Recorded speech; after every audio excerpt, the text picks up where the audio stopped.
My primary research area is computer vision. That's why I'm at the flagship conference, CVPR. I also work on data mining and also medical informatics.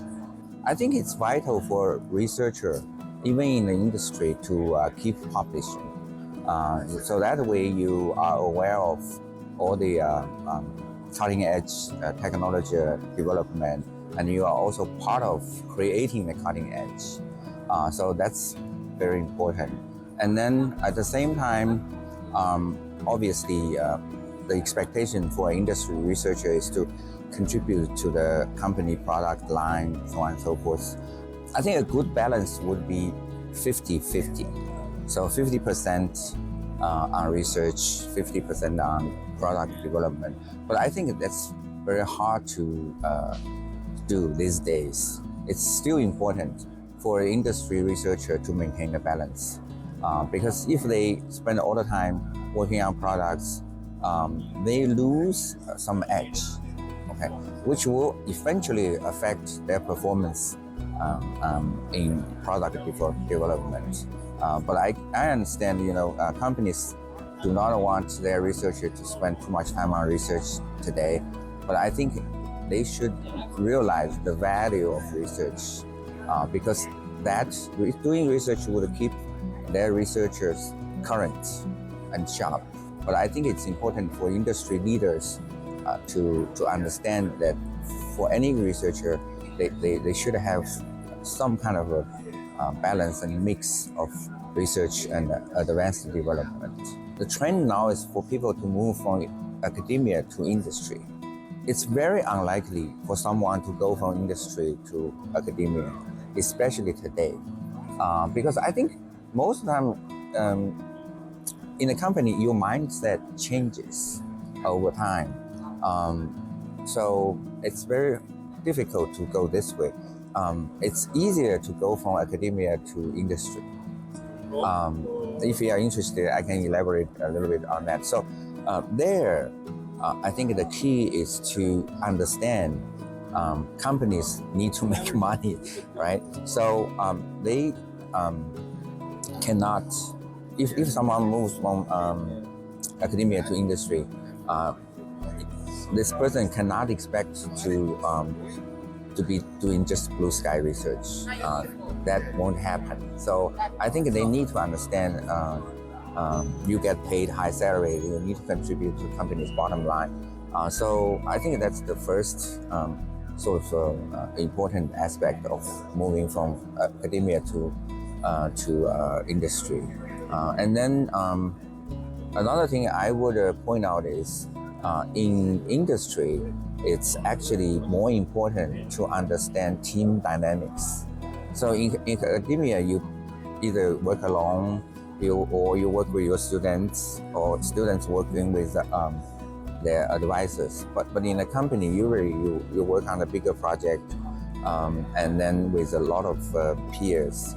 So I think one thing I kept telling my own students is they need to make sure they get into a win-win situation. You know what? They cannot expect to win on their own. So they need to win in a team. So when everyone in the team wins, the team wins. I think the conferences are very useful.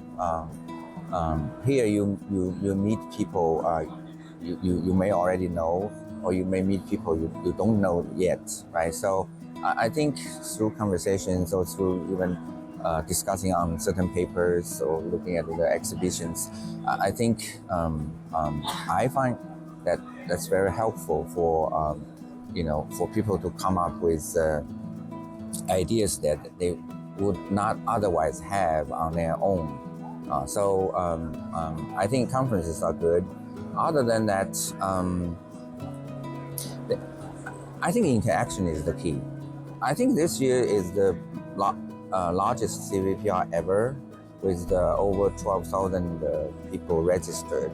I've been in this field for almost 30 years. I see a lot of new faces I can recognize, but I think that's important to keep the field live. Computer vision as a field is venturing into more and more non-traditional fields. For example, one talk I just went to, they actually, the paper won the Best Student Paper Award.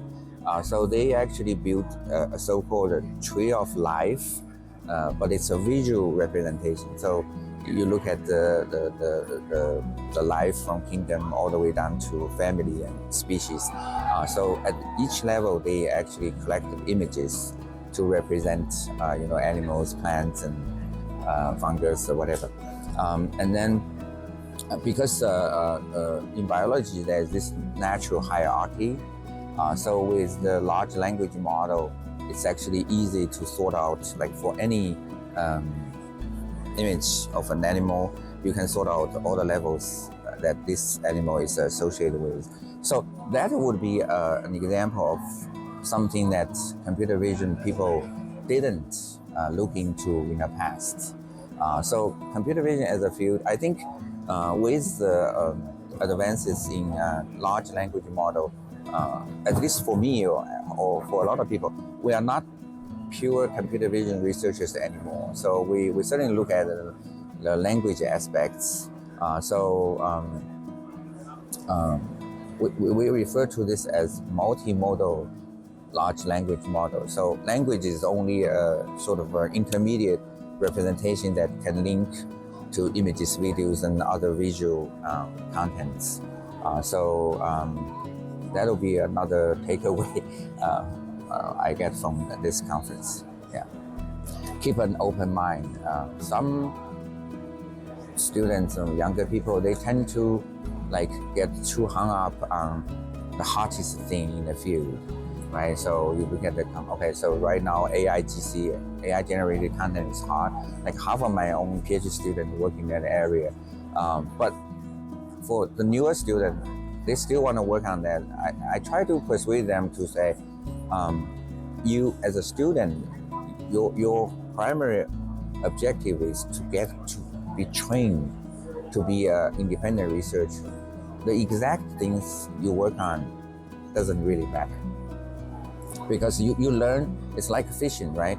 So people tend to be drawn to fish because that's the end result. But as students, what they should go after is the skill to fish, not the fish itself. That'll be one advice I give to newcomers to the field. So they should keep an open mind, but try not to get too focused on what's the hottest thing right now. So running a conference is a lot of work. I served as the chair for CVPR in 2012, 12 years ago. ICME is a much smaller conference than this. It's actually only 1/10 of the size. But actually, that's not necessarily bad. It's actually a good thing. So people get to interact in a more intimate fashion. We want to make sure all the logistics are good. The paper reviewing process is fair and all that stuff. So coming to a conference is not just about presenting your own work. It's about exchanging ideas and building new connections that would create new research opportunities. I think it's important to join a professional organization like IEEE. Number one, they save on registration, save money for their advisors. That's one. But I think the most important thing is being an IEEE member. I was a student member when I was doing my PhD study. I think you get a sense of belonging, and then you as a member, you also receive useful information about the other activities going on within IEEE. I always encourage my students to become a member of IEEE or ICM and other organizations. I think that's the beginning of becoming a professional.